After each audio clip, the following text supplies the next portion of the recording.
सांप और नेवले में क्यों है दुश्मनी? कौन किस पर पड़ता है भारी? आइए जानते हैं।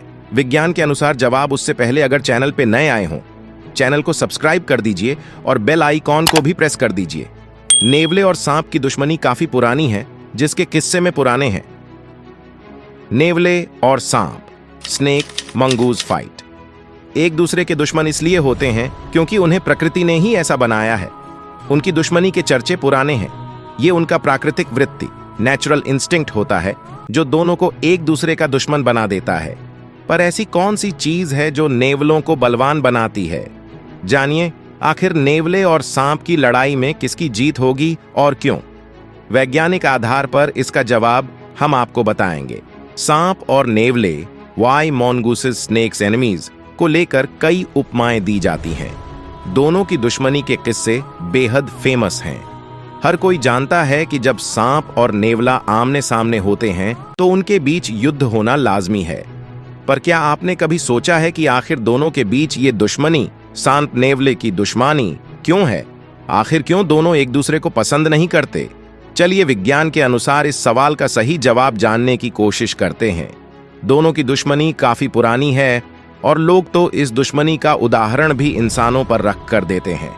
आपने बहुत से लोगों के लिए सुना होगा कि उनका रिश्ता सांप और नेवले जैसा है।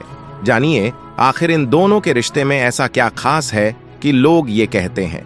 नेवले और सांप एक दूसरे के दुश्मन इसलिए होते हैं क्योंकि उन्हें प्रकृति ने ही ऐसा बनाया है।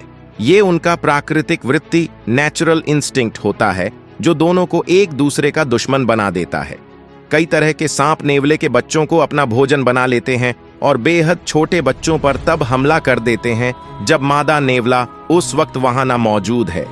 ये भी एक कारण है कि नेवले सांपों से खुद को और बच्चों को बचाने के लिए हमला कर देते हैं। सांप नेवलों के आहार का अहम हिस्सा होते हैं। वो फूड चेन का पार्ट हैं। सांप नेवला दुश्मन क्यों होते हैं? पर सवाल ये उठता है कि दोनों में से जीत किसकी होती है? भारतीय नेवले, जो आपको शहरों या गांवों में आसानी से दिख जाएंगे, बड़े से बड़े सांपों को पछाड़ देते हैं। यहां तक कि दुनिया का सबसे जहरीला सांप किंग कोबरा भी इन नेवलों का शिकार बन जाता है।